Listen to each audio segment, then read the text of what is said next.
Hello everyone, I'm Scott Lowe. We're at CES 2014. This is Justin Rubio. Hey. And this thing that I'm holding in my hand is called the Ozobot. It's a kind of hyper-intelligent game piece. Justin, fill us in a little bit. So what it does is it reads either on paper or actually on tablet surfaces. Like if you set up a line, it'll be able to follow that line on its own. Yeah.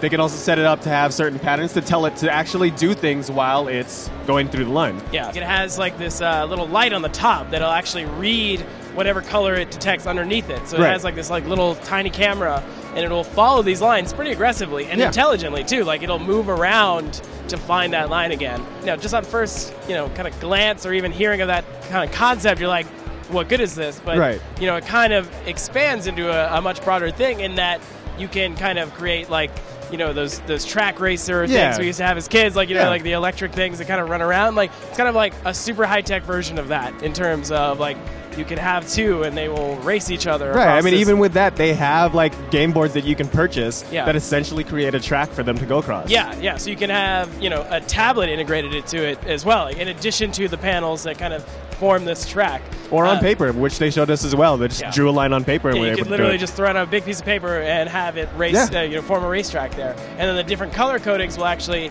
tell it to move faster or slow it down. It's like you can create traps essentially out of like different colored lines. It's pretty crazy. Yeah. So Justin, when can someone buy one of these? How much will it cost? They cost $60 a piece. Yeah. They're going to have a Kickstarter just after CES, and regular retail will be this summer. Yeah.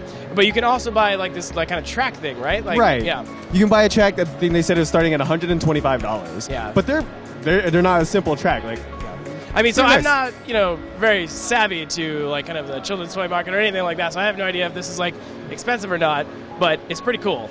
So for all things CES, robots and bendable displays and all that, where do we go? IGN.com/CES.